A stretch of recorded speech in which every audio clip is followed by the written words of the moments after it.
اور channel viewers, راہ جنون ڈرامہ بہت ہی اچھا اور بہت ہی سپر ہٹ ڈرامہ بن چکا ہے۔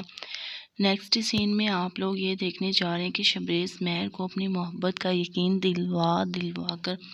تھکتا جا رہا ہے، اور وہ مہر سے کہتا ہے کہ مہر، میں ان آدمیوں میں سے نہیں ہوں جنہیں صرف اور صرف ہوس چھونے کی ہو اور دل لگانے کی۔ میں تم سے بہت زیادہ عشق اور محبت کرتا ہوں، سچی محبت کرتا ہوں، اور میں کبھی بھی نہیں چاہوں گا کہ تم پر کوئی بھی دوسرا شخص نظر ڈالے اور ہماری محبت میں کوئی بھی دراڑ آئے۔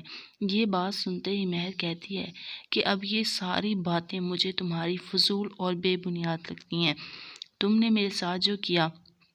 وہ تو نہ بھلانا آسان ہے اور نہ ہی اس کے بارے میں بات کرنا، کیونکہ میں نے تم سے محبت کی، اس کی سزا مجھے آج تمہاری صورت میں نظر آ رہی ہے۔ میرا گھر برباد ہو گیا، میری زندگی برباد ہو گئی، لیکن تمہیں ابھی تک عقل نہیں آئی۔ جس پر شبریز کہتا ہے کہ مہر، خدارا اپنے دماغ کو درست کر لو، میں تمہیں بار بار یہ بات سمجھا رہا ہوں کہ میں صرف اور صرف تم سے محبت کرتا رہوں گا اور ہمیشہ یہ محبت اسی طرح رہے گی۔ میں نے تم سے محبت پہلے دن ہی کی اور اسی دن ٹھان لیا تھا کہ میں تمہیں کسی اور کا نہیں ہونے دوں گا، اور اگر تم بھی میرا ساتھ دو گی تو ہم محبت کو مزید مضبوط کر سکتے ہیں، لیکن تم ہو جو میری بات سننے کو تیار ہی نہیں ہو۔ آخر کار میں نے ایسا کون سا گناہ کر دیا ہے کہ جس کی سزا تم مجھے اس طرح دے رہی ہو؟ یہ بات سنتے ہی مہر کہتی ہے کہ واہ شبریز واہ،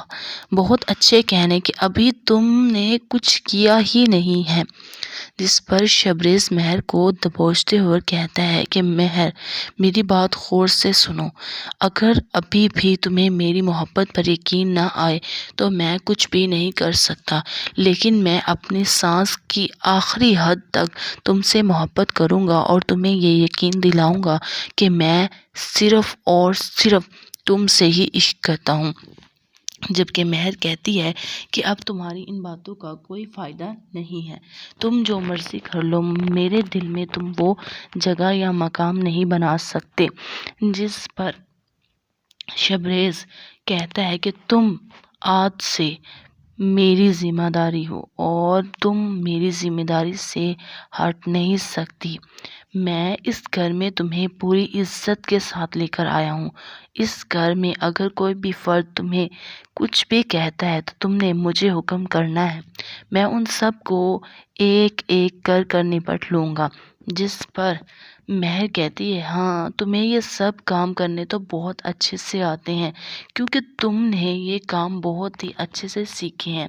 لیکن شبریز تمہاری ان باتوں کا اب میرے پر کوئی بھی زور نہیں چلے گا۔ میں نے فیصلہ کیا ہے کہ میں تم سے ڈیورس لینا چاہتی ہوں اور میں خلا دائر کروں گی تاکہ میں تم جیسے شخص کے ساتھ اب مزید گزارا نہیں کر سکتی۔ یہ بات سنتے ہی شبریز کو بہت زیادہ غصہ آ جاتا ہے اور وہ کمرے میں پڑی ہر چیز کو توڑنے لگ جاتا ہے اور کمرے کا تہس نہس کر دیتا ہے، اور اس سے کہتا ہے کہ اگر تم نے ایسا زندگی میں کبھی بھی کرنے کے بارے میں سوچا تو تم شبریز احمد کے بارے میں اچھے طریقے سے جان نہیں پاؤ گی کہ وہ کیا کچھ کر سکتا ہے۔ یہ دنیا کو میں فنا کر دوں گا اور تمہارے آگے ایسے کام دیکھنے کو ملیں گے کہ تم سوچو گی کہ تم سے کون سا گناہ ہو گیا ہے۔ اس لیے بہتر ہے کہ میری محبت کو اپنے دل میں بسائے رکھو، اور مجھ سے تمہیں نفرت کرنی ہے 100 دفعہ کرو، لیکن مجھ سے دور جانے کے بارے میں اگر تم نے سوچا یا آج کے بعد یہ لفظ اپنے زبان پر لائی تو تم شبریز کا غصہ برداشت نہیں کر پاؤ گی۔ یہ بات سنتے ہی مہر بھی ایک دفعہ ڈر جاتی ہے اور شبریز کی آنکھوں میں خون طاری ہو جاتا ہے مہر کی علیحدگی کے بارے میں سن کر، اور وہ مزید کہتا ہے کہ اگر پھر دوبارہ میں تمہیں یہی کہتا ہوں کہ تم نے ایسی ویسی کوئی بھی حرکت کی یا مجھ سے خلا لینے کی یا مجھ سے دور جانے کی تو پھر شبریز بھول جائے گا کہ تم میری محبت ہو، اور میں تمہیں ایسی غلامی کی قید دوں گا کہ تم ساری زندگی یاد رکھو گی۔ تو ویورز کیا ہوگا نیکسٹ ایپیسوڈ میں آپ لوگ دیکھیں، اپنا خیال رکھیں۔ تھینک یو، اللہ حافظ۔